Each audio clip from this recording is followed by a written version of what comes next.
నమస్తే శోభా Telugu TV news కి స్వాగతం.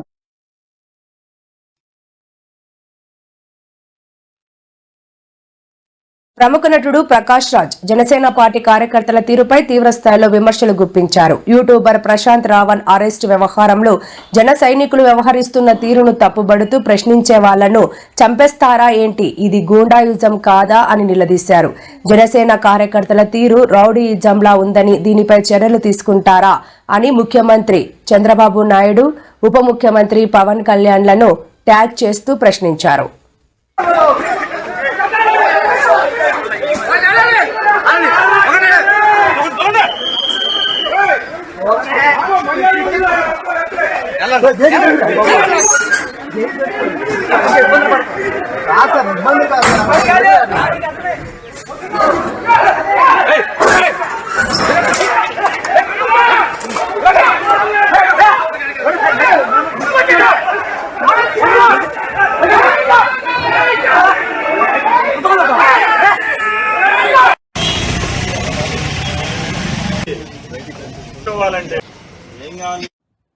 ఏంటో జన సైనికులు బాగా రెచ్చిపోతున్నారు.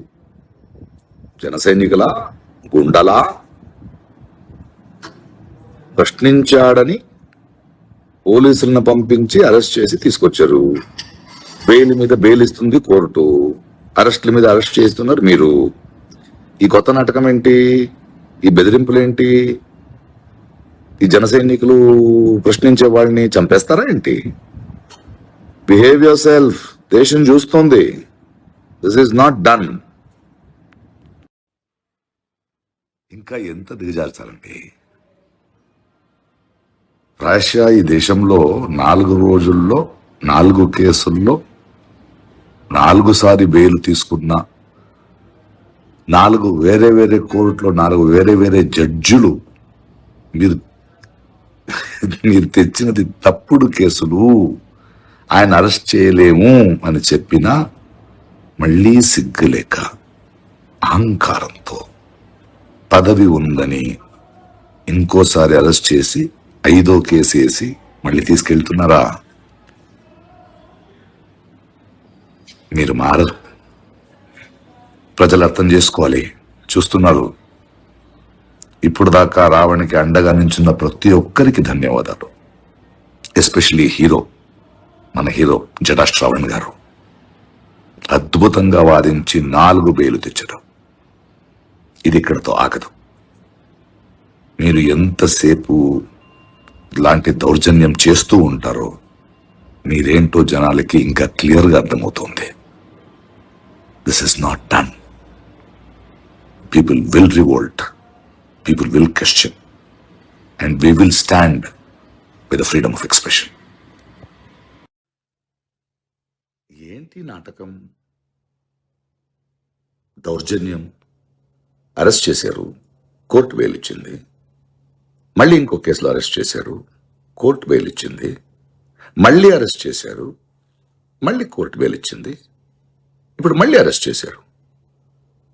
కోర్టు ఏం చెప్తుందో అర్థమవుతుందా మీకు? మీరు పెడుతున్నది తప్పుడు కేసులు, అరెస్ట్ చేయకూడదు అని చెప్తోంది. వినరా? ఇదేనా ప్రజాస్వామ్యం? ప్రజల కోసం మీరు ఇందుకే వచ్చారా? ఏంటి కక్ష సాధింపు? దీనిపైగా మీ జన సైనికులు ప్రతి పోలీస్ స్టేషన్ బయట ఆయన్ని కొట్టేద్దామని, చంపేద్దామని, ఆడియోలో ఒకరొకరు మాట్లాడుకోవడం, ఆయన కొట్టి తీరాలని, ఇంత ఓపెన్గా, ఇంత సిగ్గు లేకుండా, ఇంత అహంకారమా? 4 రోజుల నుంచి రావణ్ను నిరాహార దీక్షలో ఉన్నాడు. అస్సలు ఆలోచించరా? కోర్టు మాటల్ని కూడా గౌరవించరా?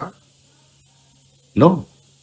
పవన్ కళ్యాణ్ గారు, చంద్రబాబు నాయుడు గారు, ఆంధ్ర పోలీస్, ఆంధ్ర ప్రభుత్వం, ప్లీజ్, దేశం మొత్తం చూస్తుంది. తప్పు తప్పు తప్పు తప్పు. వాళ్ళతో అసభ్యంగా దొరికారు కదా, అది నేరమే కదా. ఆ ఆడపడుచులకు నువ్వు ఎందుకు న్యాయం చేయలేదని అడుగుతుంది వైఎస్ఆర్ కాంగ్రెస్ పార్టీ.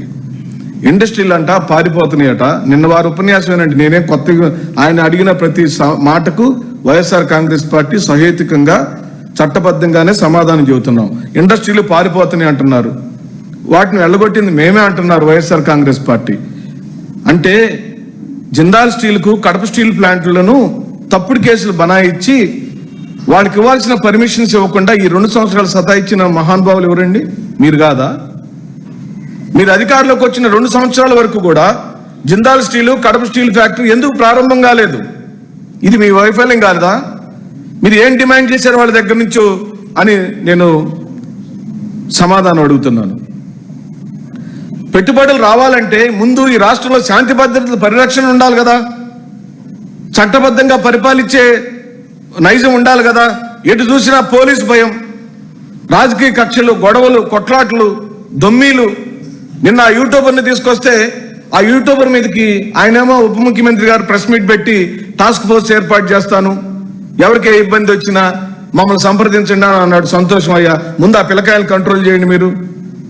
ఆ యూట్యూబర్ మీద పదే పదే ఎవరైతే నీ పార్టీ సేనలు ఎవరెవరైతే వెళ్ళి ఆ యూట్యూబర్ మీద ఆయన ఏం మాట్లాడాడో ఎందుకు మాట్లాడాడో మాకు తెలియదు, మాకు సంబంధించిన అంశం కాదు. కానీ చట్ట ప్రకారం పోలీసులు అరెస్ట్ చేసిన ఒక వ్యక్తిని పోలీస్ స్టేషన్లోకి తీసుకెళ్తున్నప్పుడల్లా ఆ పరిధిలో ఉన్నటువంటి నీ పార్టీకి సంబంధించిన కార్యకర్తలు ఆ యూట్యూబర్ మీద అటాక్ చేస్తుంటే ఏం చేస్తున్నారయ్యా నీ వ్యవస్థ అంతా? అది నేరం కాదా? అది ఘోరం కాదా? పోలీసుల్ని తోసుకుంటూ, బ్యారికేడ్లను దోసుకుంటూ, పోలీస్ స్టేషన్లోకి గోడలు దూకి అల్లరి మూకలు ఆ విధంగా 2 రోజుల పాటు రాష్ట్రంలో భయభ్రాంతులు సృష్టిస్తుంటే గాడిదలు కాస్తుందా నీ ప్రభుత్వం? ఎందుకు కంట్రోల్ చేయలేదని అడుగుతున్నాం. దాడి చేస్తుంటే ఏమయ్యారండి ఉప ముఖ్యమంత్రి గారు, ముఖ్యమంత్రి గారు పడుకొని నిద్రపోతున్నారా? మీరా నేరాల గౌరవాల గురించి మాట్లాడేది అని సందర్భంగా మేము అడుగుతూ ఇవాళ ప్రశ్న అనేటువంటి ఒక యూట్యూబర్ రావణ్ గారిని తీసుకుందాం, సంఘటన తీసుకుందాం. ఏంటి మీరు చేస్తున్నది? మళ్ళీ వైఎస్ఆర్ కాంగ్రెస్ పార్టీకి జనసేనకి తగు పెట్టుకుంటాకి ఆ రావణ్ అనేటువంటి యూట్యూబర్ ని ఎంచుకున్నారు మీరు పావు కింద. ఏం చేస్తున్నారు ఎంచుకుని? నాకు కనపడేది అయితే కాపులు జనసామర్థ్యం ఎక్కడ ఎక్కువ ఉంటే అక్కడ మాత్రమే మీరు పోలీస్ స్టేషన్లో కేసు పెట్టిస్తున్నారు. అదే కనపడుతుంది కదా. ఫస్ట్ కేసు ఎక్కడ పెట్టారు? పిఠాపురంలో పెట్టారు.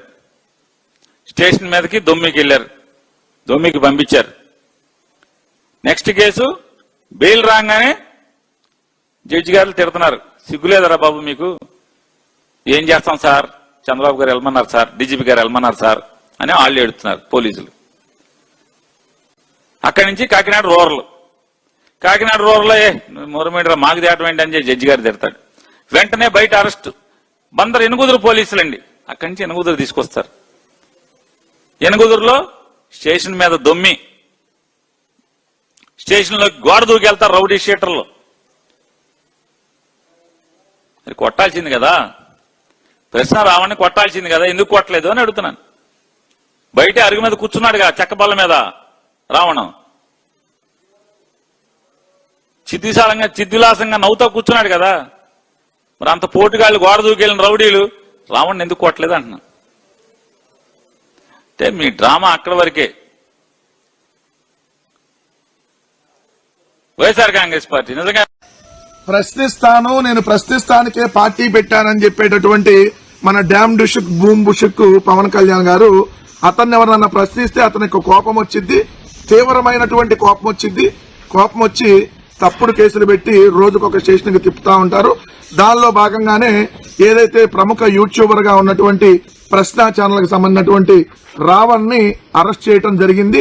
అరెస్టు ఒక్కసారి జరగలేదు, రోజు అరెస్ట్ జరుగుతూనే ఉంది, రోజు బెయిల్ వస్తూనే ఉంది. ఇప్పటికీ 5 రోజులు, ఈరోజు 5వ రోజు. నిన్నటికి 4 కేసుల్లో ఏదైతే 4 పోలీస్ స్టేషన్లకు తిప్పారో 4 పోలీస్ స్టేషన్లకు తిప్పి 4 చోట్ల కేసులకి ఆయన తీసుకొని వెళ్లి అయితే 4 చోట్ల మేజిస్ట్రేట్ గారు బెయిల్ ఇచ్చారు. మొట్టమొదట పిఠాపురం పవన్ కళ్యాణ్ పోటీ చేసినటువంటి నియోజకవర్గం.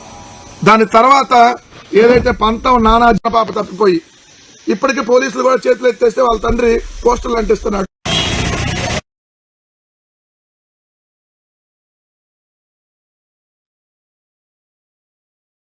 ఏపీలో సంచలనం సృష్టించిన rowdy sheeter Gade Sai Krishna lockup death కేసులో మెజిస్టీరియల్ విచారణ కీలక దశకు చేరుకుంది. ఈ సందర్భంగా సాయి కృష్ణ తల్లి విజయలక్ష్మి పోలీసులపై తీవ్రమైన ఆరోపణలు చేశారు. తన కుమారుడు సాయి కృష్ణను పోలీసులే దారుణంగా చంపేశారని, ఆ తర్వాత ఆధారాలు లేకుండా మృతదేహాన్ని మాయం చేశారని ఆమె ఆరోపించారు. తన కుమారుడి మరణానికి కారణమైన వారికి శిక్ష పడేలా చూడాలని ఆమె విచారణ అధికారిని వేడుకున్నారు. క్రిమినల్ కులంలో కూర్చొని చేస్తే నన్ను ఏం చేయమంటారు? దానికి నేను బాధ్యత వహించాలా? దానికి సిగ్గుండక్కర్లా వెనకేసుకొస్తాం ఇలాంటి వాళ్ళని. దానికి నేను బాధ్యత వహించాలా? దానికి సిగ్గుండక్కర్లా వెనకేసుకొస్తాం ఇలాంటి వాళ్ళని. నా కొడుకు మీద ఇంకా ప్రచారాలు చేస్తున్నారు. ఆడ క్రిమినల్ అని అదేని ఇదేని మాట్లాడుతున్నాడు. ఇప్పుడు కంటే నా కొడుకు ఏం క్రిమినల్ కాదు. నా కొడుకు నిజాయితీగానే ఉన్నాడు. ఆ నిజాయితీ నచ్చక ఈ నాగరాజు తీసుకొచ్చి పైన అక్కడ పడుకోబెట్టి మేకులు కొట్టి అతి దారుణంగా చంపాడు. దేనికి చంపాడో, ఎందుకు చంపాడో, ఎవడెవడు పాత్ర ఉందో మీ అందరికీ కూడా బాధ్యత ఉంది. తీసుకురావాలి, బయటకు లాగాలి. అంతే. నేను ఇంకేం అడగను మిమ్మల్ని. నాకు చాలా బాధగా ఉంది. నేను ఉంటానో చచ్చిపోతాను నాకు తెలియదు అయ్యా. నా కొడుకు పూడి నాకు ఇప్పించండి చాలు. నాకు ఇంకేమీ వద్దు. ఇలాంటి దుర్మార్గులు అసలు బతకనేకూడదు. ఎంత మంది ఉన్నారో ఇంతవరకు ఎవరెవరు ఉన్నారు? ఒక 5 4 అరెస్ట్ చేశారు. మిగతా వాళ్ళు ఏరి 10 నాకు తెలుసు. వాళ్ళలో మీ మీడియా వాళ్ళందరికీ నేను నిజంగా దండం పెట్టి చెప్తున్నాను. నేను నా కొడుకు బూడిద ఎక్కడుందో నాకు కావాలి. లేకపోతే నడి రోడ్డు మీద నేను పెట్రోల్ పోసుకుని చచ్చిపోతా. నాకు ఇంకంతగానే ఏమొద్దు. వీళ్ళ ఆస్తులు వద్దు, వీళ్ళ పొలాలు వద్దు, వీళ్ళ బంగారం వద్దు. నాకు అసలు ఏమీ వద్దు. నా బిడ్డ లేక నేను అల్లాడిపోతున్నా. 2 నెలలు అయింది. నాకేమి ఇచ్చారు? నా కొడుకు మీద ఇంకా ప్రచారాలు చేస్తున్నారు. ఆడ క్రిమినల్ అని అదేని ఇదేని మాట్లాడుతున్నాడు. ఇప్పుడు కంటే నా కొడుకు ఏం క్రిమినల్ కాదు. నా కొడుకు నిజాయితీగానే ఉన్నాడు. ఆ నిజాయితీ నచ్చక ఈ నాగరాజు తీసుకొచ్చి పైన అక్కడ పడుకోబెట్టి మేకులు కొట్టి అతి దారుణంగా చంపాడు. దేనికి చంపాడో, ఎందుకు చంపాడో, ఎవడెవడు పాత్ర ఉందో మీ అందరికీ కూడా బాధ్యత ఉంది. తీసుకురావాలి, బయటకు లాగాలి. అంతే. నేను ఇంకేం అడగను మిమ్మల్ని. అమరావతి రాజధాని ఎప్పుడు పూర్తవుతుందో, దానికి ఎన్ని లక్షల కోట్లు ఖర్చు మరియు వడ్డీ అవుతుందో కూటమి ప్రభుత్వం చెప్పడం లేదని పెర్ని నాని విమర్శించారు. ఇప్పటికే 50,000 కోట్ల అప్పులు చేసి ప్రజలను తాకట్టు పెట్టారని, అమరావతిలో ఇళ్ల పట్టాలు రద్దు చేశాక జనం లేని ఆ రాజధాని ఎందుకని ఆయన ప్రశ్నించారు. ప్రభుత్వం కేవలం కులాల పేరుతో రెచ్చగొడుతోందని, వైఎస్ జగన్ ప్రకటనలపై మంత్రులు స్పందిస్తున్నారనే తప్ప వారి శాఖలపై మాట్లాడడం లేదని మండిపడ్డారు.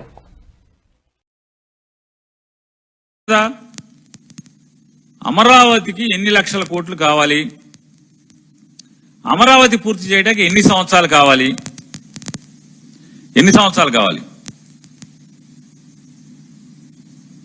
యుగాంతానికి వస్తుందా? కలియుగం పూర్తయ్యేప్పటికి అవుతుందా? నారా చంద్రబాబు నాయుడు గారు ఈ 9 మంది మంత్రులను అడుగుతున్నా. ప్రపంచ స్థాయి రాజధాని అని చెప్పారు. సింగపూర్ ని మించిన రాజధాని నిర్మాణం చేస్తా అని చెప్పారు. సింగపూర్లోకి, అమరావతిలోకి బుల్లెట్ ట్రైన్ తెస్తామని చెప్పారు. ఒలింపిక్స్ నిర్వహిస్తామని చెప్పారు అమరావతిలో. నవనగరాలు, అది రాజధాని కాదు, నవనగరాలు నిర్మాణం చేస్తామన్నారు. చివరికి ఏమైంది? 29 గ్రామాలతో కూడినటువంటి ఒక మున్సిపాలిటీని చేస్తున్నామని చెప్తున్నారు. ఇప్పుడు అమరావతి ఆంధ్రప్రదేశ్ రాజధాని అని చెప్పి మీరు చెప్తారు. కేంద్రంతో ఒప్పించాం, పార్లమెంట్ లో చట్టం చేశాం, అవి చేసాం, ఇది చేశామని సొల్లు కబుర్లు చెప్తారు. చివరికి ఏంటయ్యా అంటే వరల్డ్ క్లాస్ క్యాపిటల్ నిర్మాణం చేస్తామని, ఒక మహానగరం, అంతర్జాతీయ మహానగరం చేస్తామని చెప్పని ఇవాళ ఒక మున్సిపాలిటీ అని చెప్తున్నారు. ఏంటి అంటే చివరికి అమరావతిని 7 బిల్డింగ్ల రాజధాని చేస్తున్నారు. 7 బిల్డింగ్లు అవుతాయి అని చెప్తున్నారు. 3 హాస్టల్లో, ఐఏఎస్ ఆఫీసర్ల క్వార్టర్లు ఉంటారు. మళ్ళీ రంగులేసి, టైల్స్ వేసి, ఐఏసి వేసి, గొట్టాలు వేసి పూర్తి చేసి ఇప్పుడు ఓపెన్ చేస్తా అంటే 2028కి మళ్ళీ. అసలు నేను అడుగుతున్నా, అందులో ఎంతమంది ఐఏఎస్ ఆఫీసర్లు కాపురం ఉంటారు? ఎంతమంది ఎమ్మెల్యేలు దాంట్లో కాపురం ఉంటారు? ఏ జడ్జి గారు అక్కడ కాపురం ఉంటారు చెప్పండి మీరు? ఏ జడ్జి గారు ఉంటారు? ఏ ఐఏఎస్ ఆఫీసర్ ఉంటారు? ఆంధ్రప్రదేశ్ రాష్ట్ర సచివాలయంలో పనిచేస్తున్నటువంటి ఏ ఉద్యోగస్తులు దాంట్లో ఉంటారు చెప్పండి? ఎంతమంది కాపురాలు పెడతారు? సింగిల్ గా వచ్చి శుక్రవారం వెళ్ళిపోయే ఉద్యోగస్తుల గురించి నేను మాట్లాడట్లా. ఎంతమంది విజయవాడలో ఉన్నటువంటి కాపురాలని ఆ ఇళ్లలోకి తీసుకెళ్తారు 28కి? చెప్పండి చంద్రబాబు నాయుడు గారు.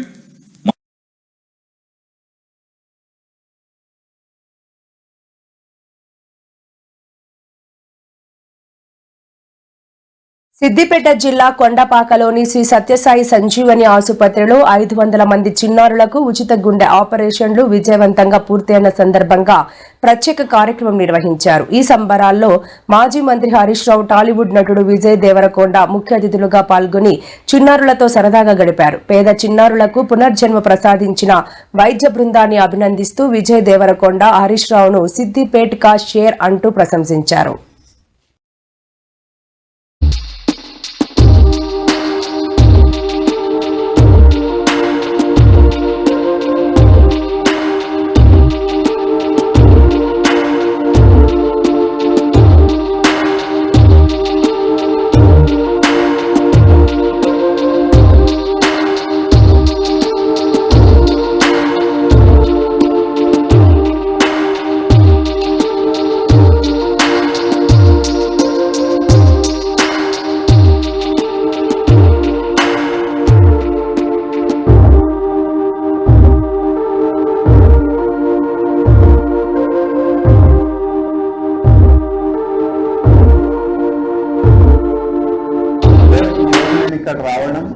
To celebrate what Harish Anna has done. First, Siddipet ka share.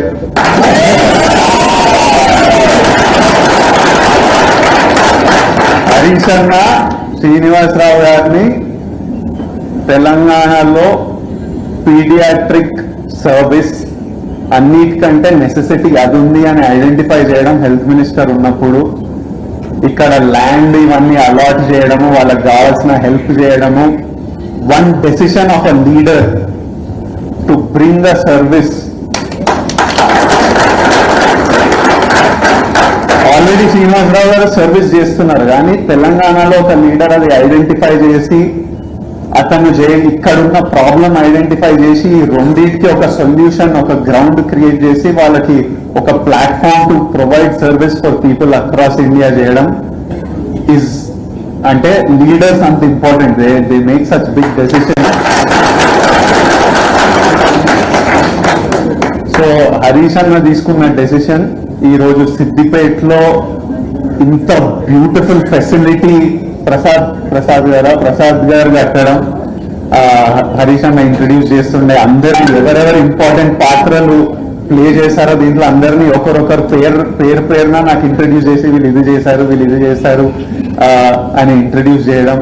ఇంత beautiful hospital, it's like most premium expensive corporate hospitals. అంత ఫెసిలిటీస్, అంత క్లీన్లీనెస్, అంత బ్యూటిఫుల్ గా సర్వీస్ మెయింటైన్ చేయడం, and for absolutely no cost. పిల్లల health service no cost, parents stay, parents food అన్ని చూసుకొని పిల్లల సర్జరీ చేసి వాళ్ళని 10 days పోస్ట్ ఆఫ్ కేర్ చేసి వాళ్ళని తిరిగి మళ్ళీ వాళ్ళ సిటీస్ కి పంపించేంత వరకు సర్వీస్ చేయడం. I can't even imagine the heart and love that is going into this. Thank you. So ఈరోజు నేను కూడా చాలా సంతోషంగా నా 1 సంవత్సరం యొక్క వేతనాన్ని ఈ ఆసుపత్రికి డొనేట్ చేయాలని ఐ సెండ్ ద చెక్. ఈరోజే చెక్ కూడా పంపిస్తాను. అంటే ఎందుకంటే ఈ ఆసుపత్రి సత్యసాయి సంజీవని ఆసుపత్రి ఇంకా ప్రాణం ఉంటుందో పోతుందో ఎలా అని కొట్టుమిట్టాడుతున్నటువంటి వారికి ఇది నిజంగా ఒక దేవాలయం. This is an temple. ఈ ఆసుపత్రిలోకి వచ్చినటువంటి వాళ్ళు దేవాలయంలోకి వచ్చినంత భావన కలుగుతుంది.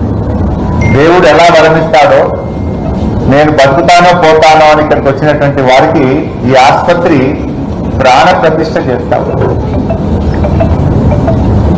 నిజంగా ఒక చిన్న అప్పుడే పుట్టిన పిల్లలకు గుండె ఆగిపోతుంది, గుండె రంధ్రాలు పడ్డాయి, హార్ట్లో కంజెషన్ ఉంది అన్నప్పుడు ఆ తల్లిదండ్రుల ప్రాణాలు విలవిలలాడుతుంటాయి. పేదవాళ్ళు, అప్పుడే పుట్టిన బిడ్డ, ఎవరికైనా బిడ్డ పుడితే చాలా ఆనందం ఉంటుంది. కానీ ఆ పుట్టిన బిడ్డ గుండెకు రంధ్రాలు ఉన్నాయి, ఆ పుట్టిన బిడ్డ ఇంకా బతకడం కష్టం అన్నప్పుడు ఆ తల్లిదండ్రుల ప్రాణాలు విలవిలలాడుతూ ఉంటాయి. ఒక రకంగా చెప్పాలంటే సత్యసాయి సంజీవని ఆసుపత్రి ఇప్పుడు ఒక చిన్నారికి శస్త్రచికిత్స చేసిందంటే ఒక్క గుండెని కాపాడలేదు, నా దృష్టిలో 3 గుండెల్ని కాపాడలేదు. విలవిలలాడే ఆ 2 గుండెలకు కూడా ధైర్యాన్ని